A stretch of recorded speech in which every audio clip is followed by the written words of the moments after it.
தமிழகத்தில் முதல் முறையாக காட்டு யானைக்கு ரேடியோ காலர் கருவி பொருத்தும் முறை கோவையில் அறிமுகப்படுத்தப்பட்டுள்ளது. இந்த கருவியின் மூலம் யானைகளின் நடமாட்டம் குறித்து துல்லியமாக அறிய முடியும். கோவை மேற்கு தொடர்ச்சி மலையடிவாரத்தில் தொண்டாமுத்தூர், ஆலாந்துறை உட்பட 35க்கும் மேற்பட்ட கிராமங்களில் காட்டு யானைகளின் அட்டகாசம் அதிகரித்து வருகிறது. விவசாய பயிர்களை நாசமாக்குவதுடன் மனிதர்களை தாக்கி உயிரிழப்பை ஏற்படுத்துகின்றன. காட்டு யானைகளின் அட்டகாசத்தை ஒடுக்க வனத்துறையினரும் பல்வேறு நடவடிக்கைகளை மேற்கொண்டு வருகின்றனர். இந்நிலையில் அரசு உத்தரவின்படி குடியிருப்பு பகுதியில் நுழைந்த காட்டு யானை ஒன்றை மயக்க ஊசி மூலம் வனத்துறையினர் பிடித்து அதனுடைய நடமாட்டத்தை கண்டறிவதற்காக ரேடியோ காலர் கருவியை யானையின் கழுத்தில் பொருத்தினர். பின்னர் அந்த யானை மயக்கம் தெளிவதற்கான மருந்து கொடுக்கப்பட்டது. இதையடுத்து வனத்துறையினர் வனப்பகுதிக்குள் யானையை விரட்டி அடித்தனர். கோவை மாவட்டத்தில் அதிகமான இடத்துல யானைகள் பிரச்சனை பண்ணுது.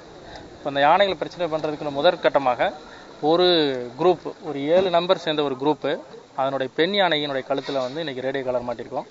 அதை நம்ம வனத்துறையினுடைய கோஆர்டினேஷன் மூலமாக WWF அதுக்கு காலர் வாங்கி கொடுத்துருக்காங்க. ஒரு காலருடைய விலை 2.5 லட்சம் ரூபா.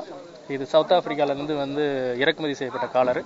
இது இன்னைக்கு பொருத்தினோம்னா இன்னிலிருந்து நம்ம வெப்சைட்டில் பார்த்துட்டு அந்த அனிமல் எங்கே மூவ் ஆகுது அப்படின்னு பார்த்துக்கிட்டே இருக்கலாம்.